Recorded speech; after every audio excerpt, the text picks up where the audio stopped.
చెప్పి నువ్వు రైతులను మోసం చేస్తూ ఉండవు. అమరావతి అని చెప్పి నువ్వు ప్రజలను మోసం చేస్తూ ఉండవు. ఆ అమరావతిలో రోడ్లు వేయడానికే, కరెంట్ వేయడానికే, డ్రైనేజ్ వ్యవస్థ నెలకొల్పడానికే, నీళ్ళు ఇవ్వడానికే, ఇలాంటి బేసిక్ వసతులు కల్పించడం కోసమే నువ్వంతటి నువ్వే ఎకరాకు 2 కోట్లు ఖర్చు అవుతుంది అని చెప్పి నువ్వంతటి నువ్వే సెంట్రల్ గవర్నమెంట్కు డిపిఆర్లు ఇచ్చినావు. నువ్వంతకు నువ్వే బ్యాంకులకు డిపిఆర్లు ఇచ్చినావు. ఈ లెక్కన 50,000 ఎకరాలకే 1,00,000 కోట్లకే దిక్కు లేదనుకుంటే మరో 50,000 ఎకరాలని చెప్పి నువ్వు మళ్ళా వచ్చి మళ్ళా తీసుకుంటూ 1,00,000 ఎకరాల అమరావతి అని చెప్తూ ఆ 1,00,000 ఎకరాలకు 2,00,000 కోట్లు తేవాలి అని అంటే ఆ 2,00,000 కోట్లతో నువ్వు నిరంతరం రోడ్లు వేస్తూనే ఉంటావు. నువ్వు నిరంతరం కరెంట్ ఇచ్చే కార్యక్రమమే జరుగుతూ ఉంటుంది. నువ్వు నిరంతరం డ్రైనేజ్ పనులే చేస్తూ ఉంటావు. నువ్వు నిరంతరం నీళ్ళు ఇచ్చేదాని కోసమే నువ్వు అవస్థ పడతా ఉంటే ఇక రాజధాని ఎప్పుడు వస్తుంది? ఎన్ని దశాబ్దాలు పడుతుంది? ఇప్పటికే 12 ఏళ్ళు అయిపోయింది 2014 నుంచి ఇప్పటికే దిక్కు దివానం లేదు. ఇంకా ఎన్ని దశాబ్దాలు పడుతుందో తెలియదు. డబ్బంతా రోడ్లకే ఖర్చు అవుతుంది. డబ్బంతా రోడ్డు కరెంట్ వేయడానికి ఖర్చు అవుతుంది. డబ్బంతా డ్రైనేజీలు పెట్టడానికే ఖర్చు అవుతుంది. ఇంకా ఎన్ని దశాబ్దాలు పడుతుందో. ఆ దశాబ్దాల కాలంలో ఈ 2,00,000 కోట్ల విలువ పూర్తి చేయడానికి 4 లక్షలు అవుతుందో 10 లక్షల కోట్లు అవుతుందో. చివరికి 12 ఏళ్ళ తర్వాత కూడా ఈ పొద్దు రాష్ట్రానికి రాజధాని లేదు. ఇంకా 20 ఏళ్ళ తర్వాత కూడా మన పరిస్థితి ఏమిటి అంటే అప్పుడు కూడా రాష్ట్రానికి రాజధాని కనిపించదయ్యా. అయ్యా చంద్రబాబు, ఇది మానుకో. ఆ 2 లక్షల కోట్లలో 10% పెడితే చాలు. 10% పెడితే చాలు. మేము ఇంతకుముందు మంచి ఆలోచన చెప్పినా నేను నీకు.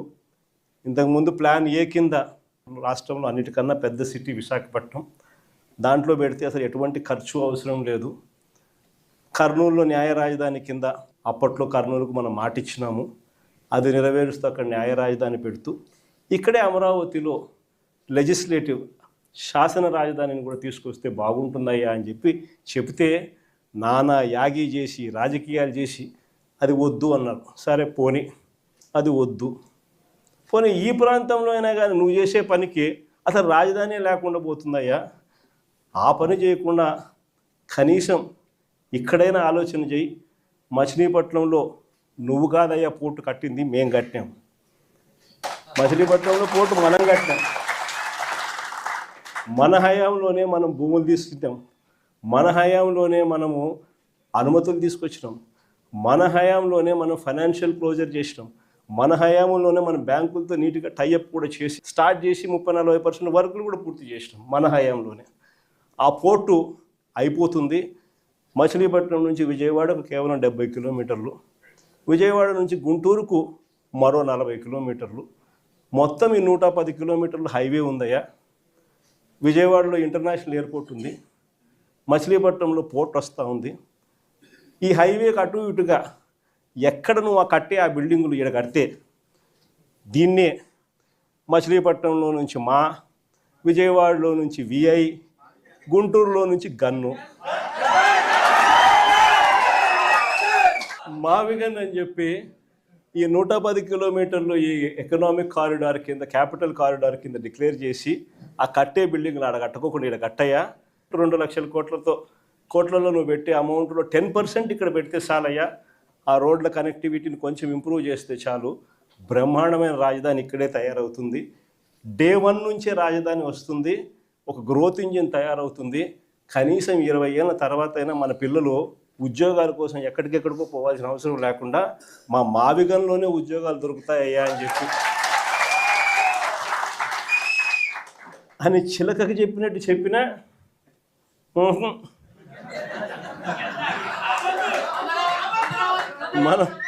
మనం ఎంత బాగా చెప్పినా కానీ, ఎంత లౌక్యంగా చెప్పినా కానీ ఆహా. ఎందుకు ఆహా, ఎందుకు వద్దు? కారణం ఆడ 2 లక్షల కోట్లు వర్కులు, మొబిలైజేషన్ అడ్వాన్స్ 10%, అందులో 8% తీసుకోవడం. సో ఈ ఆదాయాలు అనేటివి ఉండవు కదా మావిగన్ అంటే. కాబట్టి వద్దు. దాంట్లో కాంట్రాక్టర్లు ఎవడు అంటే ఒకడు ఈనాడు వియంకుడు, ఇంకొకడు బలుసు శ్రీనివాసరావు, ఇంకో బినామీ, అంతా ఇల్లే దోచుకోవడం, పంచుకోవడం, తినుకోవడం. అందుకని ఆహా జగన్ ఏం చెప్పినా ఆహా. ఇంకొక ఆయన ఆంధ్రజ్యోతి ఆయన ఆ నుంచి ఆయనకు ఎంత బాధనో, దోచుకునేది, పంచుకునేది, తినుకునేది కట్ అయిపోతుందని చెప్పి ఆయనకి ఎంత బాధ. వైఎస్ఆర్సీపీ శ్రేణులందరి మీద అన్యాయమైన మాటలు, దుర్మార్గమైన మాటలు మాట్లాడతారు. అసలు నిజం చెప్పాలంటే నేను ఇదే రాధాకృష్ణకి చెప్తా ఉండా, నువ్వు అన్న మాటలు రేపొద్దున మా ప్రభుత్వం వచ్చినాక నిన్ను తిప్పని స్టేషన్ పెట్టకూడదు. వైఎస్ఆర్సీపీ శ్రేణులను, వైఎస్ఆర్సీపీ కార్యకర్తల భార్యలంటే నీకు అంత అలుసుగా కనిపిస్తూ ఉందా రాధాకృష్ణ అని చెప్పి నేను చెప్తాను. ఎవరికైనా వాళ్ళకైనా భార్యలు ఉంటారు, వారి భార్యలను ఉద్దేశించి మనలో ఎవరైనా కానీ మనమైనా కూడా అలా మాట్లాడితే వాళ్ళకి నచ్చుతుందా? ఎవరికి నచ్చదు. నచ్చినప్పుడు అలాంటి మాటలు మాట్లాడేదానికి కనీసం అలాంటి మాటలు మాట్లాడినప్పుడు తప్పు అని చెప్పి కనీసం ఈ నాయకులన్నా చెప్పాలి కదా. ఈ చంద్రబాబు నాయుడు చెప్పడు, ఈ లోకేష్ చెప్పడు, ఇలా దత్తపుత్రుడు చెప్పడు. ఎంత సిగ్గు లేకోకుండా ఆ రాధాకృష్ణ తప్పుడు మాట్లాడితే ఆ తప్పుడు మాటలకు సమర్థిస్తారు వీళ్ళంతా. ఈ స్థాయికి రాజకీయాలు దిగజారిపోతే రేపు పొద్దున ఈరోజు సోషల్ మీడియాలో ఎప్పుడెప్పుడో కమెంట్లు పెట్టినవి అన్నీ తీసుకొని వచ్చి పిల్లలందరినీ తీసుకొని వచ్చి స్టేషన్ల చుట్టూ తిప్పుతున్నారు, జైళ్ళల్లో పెడతా ఉన్నారు, కోట్ల చుట్టూ తిప్పుతూ ఉన్నారు, కొడుతున్నారు. ఇదే రేపొద్దున ఆంధ్రజ్యోతి రాధాకృష్ణ కూడా రేపొద్దున ఇదే జరుగుతుందని ఖచ్చితంగా చెప్తా ఉన్నాను.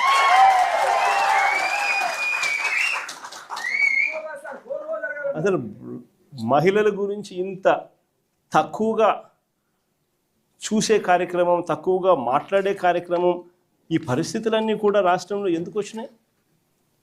ఆశ్చర్యం కలిగించే విషయం. ఇంతకుముందు ఎప్పుడు జరగల.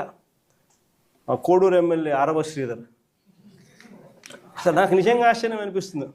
జనసేన ఎమ్మెల్యే అంట మోసం చేశాడని, అత్యాచారం చేశాడని చెప్పి పాపం ఆ పాప ఆందోళన చేస్తూ ఉంటే ప్రతి ఒక్కరికి కంప్లైంట్ ఇస్తే ఆ పాపను కొడుతున్నారు. ఆ పాప రోడ్డెక్కితే ఆ పాప రోడ్డెక్కి నాకు అన్యాయం జరిగిందని ఆ పాప చెప్తే ఆ పాపను కొడుతున్నారు పోలీసుల సమక్షంలో. ఇంకొకడు నర్సరావుపేట ఎమ్మెల్యే, ఇంకొకడు కళ్ళ ముందరే కనిపిస్తుంది. ఎస్పీ ఆఫీసుకి పోయి బాత్రూంలోకి పోయి డోర్ కడేసుకుంటాడు. అసలు ఎస్పీ ఆఫీసులోకి పోవడం ఏంది, బాత్రూంలోకి పోయి నువ్వు డోర్ కడేసుకోవడం ఏంది, డోర్ కడేసుకొని నువ్వు స్ట్రైక్ చేయడం ఏంది? దానికి చంద్రబాబు నాయుడు పంచాయతీ చేస్తాడు. పోయి లోపల బొక్కలో వేయకోకుండా చంద్రబాబు నాయుడు పంచాయతీ చేస్తాడు. ఇంకోడు చూస్తాడు బిఆర్ నాయుడు అని, ఇంకోడు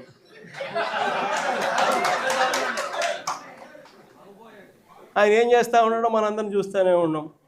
తప్పు చేసినాడు. టీటీడీ చైర్మన్గా ఉండి చెయ్యకూడని పనులు, చెయ్యకూడని తప్పులు చేస్తే ఏం చేయాలా? మనిషిని ఊడబెరకాలన్నా, పోస్టులో నుంచి తీసేయాలన్నా లేదా? ఈ మనిషి ఏం చేస్తున్నాడు? పక్కన పెట్టుకుంటాడు ఆ మనిషిని పక్కన పెట్టుకొని తిప్పుతున్నాడు. అసలు ఎంత దారుణంగా తయారైపోయినారు అని అంటే ఆశ్చర్యం కలిగించే విషయాలు ఇవన్నీ కూడా. ఇంకొకరు కేజీబీవీ ప్రిన్సిపల్, ఆముదాల వలస ఎమ్మెల్యే కూన రవికుమార్ అనేవాడు వేధించినాడు నన్ను అని చెప్పి ఆ తల్లి వచ్చి కంప్లైంట్ ఇస్తే నో యాక్షన్, పట్టించుకునేవాడు లేడు. ఇంకొకడు ఆడవాళ్ళకి అశ్లీలంగా ఫోన్లు చేసి, అశ్లీలంగా వీడియో కాల్స్ చేసిన గుంటూరు ఈస్ట్ ఎమ్మెల్యే నజీర్ ఇంకోడు సోషల్ మీడియాలో వైరల్ అవుతూ ఉంది. ఆడవాళ్ళకి ఫోన్ చేసి అశ్లీలంగా ఈ మనిషి వ్యవహరిస్తూ ఉండడం కనపడతా ఉంది. ఏం చేయాలి చంద్రబాబు నాయుడు? యాక్షన్ తీసుకోవాలన్నా, జైల్లో పెట్టాలన్నా, కనీసం ఇట్లాంటి జరగకుండా అట్లా చేస్తేనే కదా ఇట్లాంటి జరగకుండా ఉంటాయి. No action. ఇంకొకడు మహిళలపై దారుణమైన లైంగిక దాడికి చేసినాడు. ఇంకోడు పేరు కోనేటి ఆదిమూలం. దారుణంగా మహిళలపై లైంగిక దాడికి పాల్పడ్డా ఆ వీడియోలు బయటికి వచ్చినా ఆ ఆదిమూలంపై నో యాక్షన్. వీళ్ళంతా ఎమ్మెల్యేలు.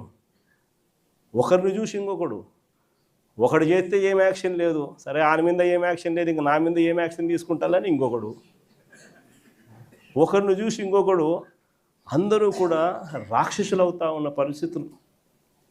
ఇంకొకడు సరే ఎమ్మెల్యేల కథ దేవుడు ఎరుగు. సంధ్యారాణి అని ఒక మంత్రి పిఏ మహిళలను లైంగికంగా వేధించినాడని చెప్తే ఆ పిఏ మీద కూడా నో యాక్షన్, పైగా ఆ మహిళ మీద కేసు. ఈ స్థాయిలో మహిళల పరిస్థితి రాష్ట్రంలో ఉంటే ఇంకొకడు లాస్ట్కు చివరకు ఈ ఆంధ్రజ్యోతి రాధాకృష్ణ, ఈ మనిషి మాట్లాడే మాటలు